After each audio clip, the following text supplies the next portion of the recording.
Y en Bogotá, capital de Colombia, la noticia se mueve del asfalto a los pasillos del poder. Los ojos están puestos en el Congreso de la República, donde se espera que este jueves, 1 de mayo, sea radicada la propuesta de consulta popular impulsada por el presidente Gustavo Petro. Un anuncio que llega en medio de una jornada cargada de marchas, polarización y que promete agitar aún más el panorama político en el país. Catherine, nuestra periodista Catherine Leal, tiene toda la información a esta hora desde Bogotá. Catherine, adelante. Carlos Eduardo, televidentes, muy buenas tardes. Yo los saludo desde el Salón de la Constitución. Este es uno de los salones más antiguos del Congreso de la República. Aquí adentro se espera que llegue Gustavo Petro junto con algunos integrantes de su gabinete y congresistas cercanos al gobierno nacional para radicar lo que será la consulta popular. Mientras tanto, Gustavo Petro está afuera, en la Plaza de Bolívar, al centro de Bogotá, una de las plazas emblemáticas de la capital del país, dando un discurso. Pero de eso quiero hablarles, y es que hoy, 1 de mayo, Día Internacional del Trabajo, en Colombia es usual que haya manifestaciones lideradas por sindicatos de maestros, de trabajadores, que conmemoran su día con una marcha, pero hoy es diferente.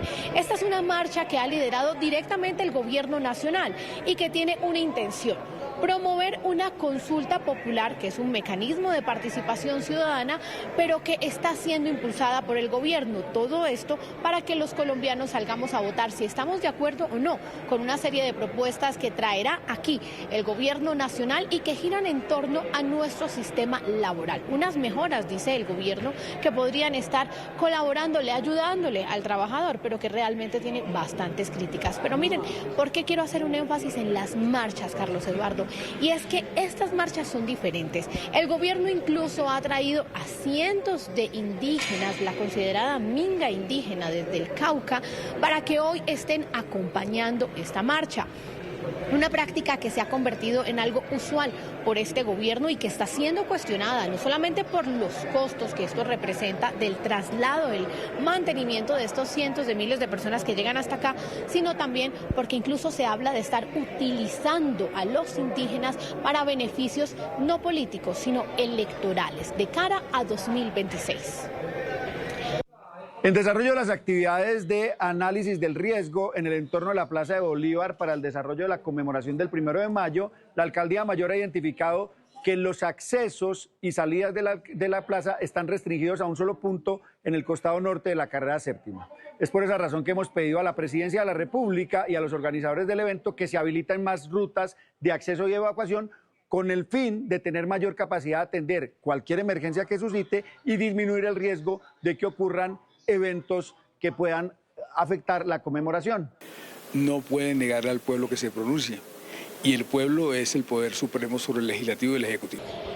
Pero miren, entonces les hablo del segundo aspecto, la consulta popular, que es lo que hoy ha motivado las marchas, o por lo menos lo que eso ha salido a decir el presidente Gustavo Petro, que entre otras pues ha salido a la plaza pública con la espada de Bolívar. No sé si ustedes recuerdan, el 7 de agosto, cuando él fue a tomar posesión, pidió, antes de posesionar a la vicepresidenta Francia Márquez, que de hecho la dejó con la mano extendida, traer la espada de Bolívar, y eso demoró hasta 2 horas en el acto protocolario. Pues nuevamente hoy la espada de Bolívar ha sido protagonista. Gustavo Petro ha dicho que la va a desenfundar. Esto realmente, pues habrá que verlo, porque además es un artilugio histórico. Vamos a ver qué manejo le van a dar a esto, y que con esa espada desenfundada va a llegar aquí al Congreso de la República para radicar esta consulta popular. Una consulta popular que hoy no tiene ambiente, que divide al Senado, que será el encargado de votarlo, a la Cámara Alta, y que además preocupa por el costo y el tono de las preguntas. Pues dice la Corte Constitucional que no pueden ser emotivas, y estas, como las han presentado, no cumplen con esa norma que impone la Alta Corte. La salida de la consulta popular es la que ha escogido y la que quiere el presidente, porque le permite hacer campaña e irse 3 meses por todo el país a hacer campaña. La salida de revivir la reforma laboral vía la apelación es la preferida por parte de la institucionalidad. Lo lógico es que el gobierno usara este tiempo y esos recursos para concertar, sobre todo con los pequeños empresarios, que se pueden quebrar con una reforma así, una reforma que les sirva a todos. Pues Carlos Eduardo, televidentes, seguiremos aquí atentos. Después de que termine el discurso de Gustavo Petro, aquí estará radicando su propuesta de consulta popular. La radicación es un trámite, es un sello que pone el secretario general, en este caso del Senado de la República, y ahora el Congreso, pero solamente la plenaria del Senado, tendrá 30 días para decir si es viable o no es viable la propuesta que ha venido a presentar el Gobierno Nacional. De decirle no a esta propuesta, hasta ahí terminaría el trámite. De decirle sí, el Gobierno entonces tiene 3 meses para preparar unas votaciones en las que los colombianos, cerca de 14 millones de colombianos, tendrán que salir y dar su sí o su no para que esta consulta popular sea o no sea aprobada. Un trámite bastante largo, bastante extenso, pero también bastante costoso, que de pasar, por supuesto, aquí les estaremos explicando con todos los detalles. Por ahora, pues esta es la información que se origina desde el Congreso de la República. Ustedes en estudio tienen más información. Catherine, gracias por toda la información, como siempre, bien explicado. Una buena tarde para ti, por supuesto, en la capital colombiana. Y para conversar sobre este tema, quiero darle la bienvenida al primer invitado de la tarde. Es Ángel Custodio Cabrera, exministro de Trabajo de Colombia durante el gobierno de Iván Duque entre el 2020 y el 2022. También ha sido senador e integrante de la Cámara de Representantes de Colombia. Doctor Cabrera, bienvenido a NTN 24. Buena tarde. Y saludamos a todas las personas que nos acompañan a esta hora del día. Avanzan las manifestaciones en Colombia a esta hora por el Día Internacional del Trabajador. Hay muchos condimentos en la actualidad del país. Si del trabajo hablamos, consulta popular, discusión ejecutivo-legislativo, pero quiero comenzar hoy esta entrevista preguntándole cuál es su visión sobre el empleo en Colombia actualmente. Bueno, casualmente ayer el DANE entregó la última dato de la tasa de desempleo. El número fue 9.6, es un dígito y eso es muy, muy importante para los mercados y todo lo que tiene que ver con el mundo laboral. Pero cuando examinamos qué está pasando con el mercado laboral, cuáles son las relaciones tanto de los trabajadores como de los empresarios, nos encontramos con unas brechas muy grandes. Todo lo que tiene que ver con la informalidad. La informalidad en este nuevo dato crece un poco. Y recordemos que cuando uno dice, es que bajó la tasa de desempleo, sí, muy bien y todo, pero miremos con cuidado esos porcentajes frente a lo que se denomina tasa formal e informalidad.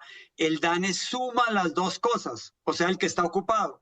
En Colombia estamos alrededor de 24 millones de personas ocupadas, pero únicamente cerca de 11 millones de personas son formales, o sea, los que cotizan salud y pensión. Y en este dato último encontramos un fenómeno que no había ocurrido anteriormente, que es el crecimiento fuerte de personas que se llaman con trabajo propio, o sea, independientes, emprendedores y demás, que están en el mercado laboral, pero en muchos de ellos no son formales. Ese es el panorama que nos encontramos hoy. Unos salarios de los trabajadores siempre muy, muy complejos, muy complicados. El análisis que uno hace, cerca del 70% de las personas formales reciben un salario mínimo, entre 1 y 2 salarios mínimos, hasta llegar a 80%. De entre 2 y 5 salarios mínimos, cerca de 10%, y escasamente 3-4% de los trabajadores formales reciben más de 5 salarios mínimos. Ese es un panorama un poquito complejo. Y uno dice, ¿qué podemos hacer? Pues muchas cosas y demás. Independiente de los trabajadores estatales, que es el otro tema que nosotros miramos con cuidado. Doctor, ¿a qué se debe o cómo se explica esa informalidad tan alta en Colombia? A veces es complejo decirlo, pero hay varios elementos. ¿Quiénes son los generadores de empleos? Las personas que realizan alguna actividad productiva, alguna actividad empresarial. Y miremos datos complicados actuales. El presupuesto de la nación, lo que con inversión, o sea, lo que puede generar empleo, disminuyó. En cambio, aumentó el gasto. Ese es un primer tema en el cual el primer generador debe ser el Estado, a impulsar proyectos de infraestructura, a impulsar proyectos, digamos, público-privados. Eso no se ha hecho. De otro lado, la inversión privada se ha mantenido estable, no ha crecido.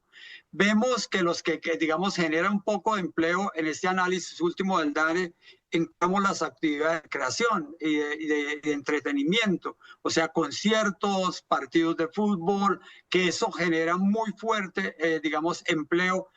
Entonces, de esa manera, el trabajador muchas veces no contribuye a la seguridad social, sobre todo en pensión, cuando hemos aprobado una reforma pensional que se requiere que todo el mundo cotice. Entonces, hay que impulsar mucho más las políticas públicas para generación de empleo.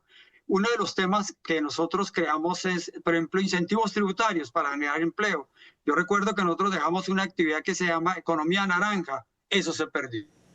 Claro, doctor, también se han dado a conocer datos en torno a la compra de vivienda. Las cifras no son positivas para nada. La cifra de arriendo en Colombia es superior a la de compra de vivienda. ¿A qué se debe esta dificultad para el colombiano, para el trabajador, para poder acceder a comprar finca raíz? En primer lugar, la industria de la construcción, los incentivos que tenía para generar nuevas casas, nueva construcción, se paralizó totalmente. El subsidio a lo que tenía que ver, por ejemplo, en mi casa ya se disminuyó, se paralizó y por lo tanto la construcción de vivienda de interés social se quedó quieta. Entonces, en primer lugar, la industria está generando nuevos empleos.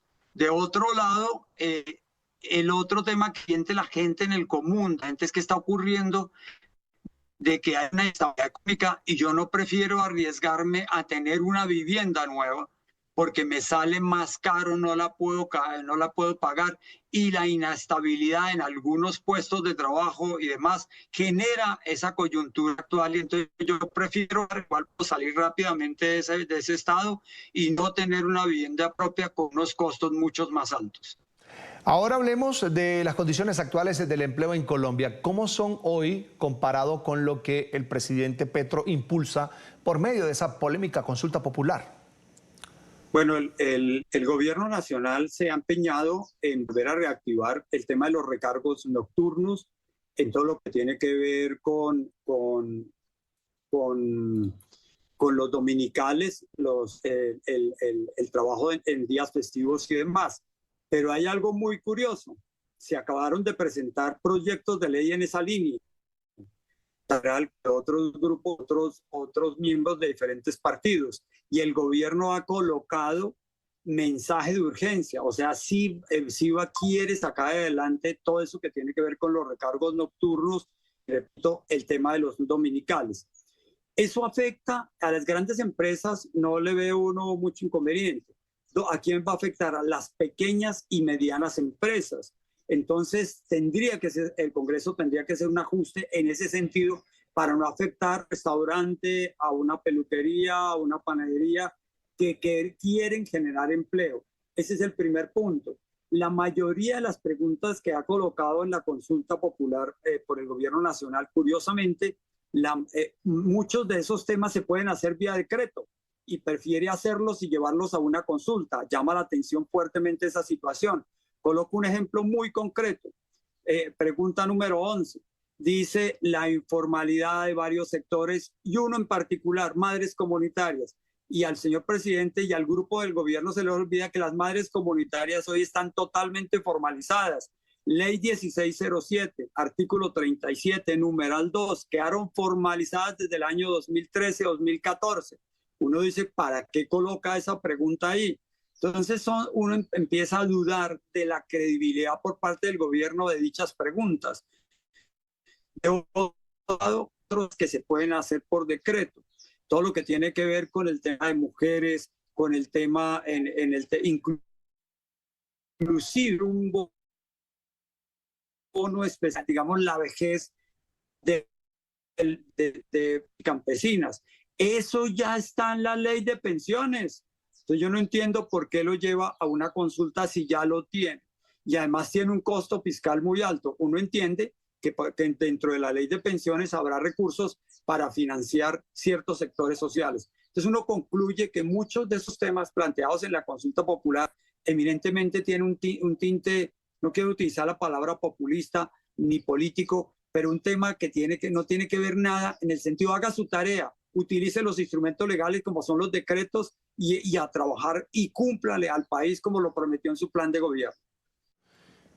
Creo que perdimos la comunicación con el doctor Ángel Custodio Cabrera, exministro de Trabajo de Colombia, durante el gobierno del presidente Iván Duque. Ya me dicen que lo tenemos nuevamente. No quiero dejar, doctor, por fuera la situación de los que quieren generar empleo. ¿Qué está pasando con los emprendedores en Colombia? Bueno, uno ve que todo el mundo habla de emprendimiento y resulta que el sector privado es el que lo está tratando de impulsar. En algunos sectores, digamos, los entes territoriales lo están haciendo y el gobierno nacional muy tímidamente lo está haciendo. Entonces, yo creo que en eso se tiene que trabajar. Y como he utilizado en esta entrevista la palabra formalizar, significa que también los pequeños emprendedores y todo este tema que generan empleo, hay una figura que se creó en la reforma tributaria que se llama régimen simple. Con el régimen simple, el pequeño emprendedor puede formalizarse y demás. Y resulta que cuando va a colocar, digamos, a inscribirse en una cámara de comercio, a pedir un reconocimiento en las diferentes actividades, es un calvario. Entonces hay que revisar ese tipo de temas para generar emprendimientos y sobre todo que genere empleo formal. Por eso terminan no contratando a la gente como debe ser, sino simplemente con prestación de servicios o otro elemento que no es muy adecuado en una relación laboral. Le agradezco por estos minutos a Ángel Custodio Cabrera, exministro del Trabajo de Colombia. Será hasta la próxima. Buena tarde. Bueno, me encanta saludarlo y estamos atentos a cualquier tema. Hasta Muchas pronto. gracias. Hasta pronto.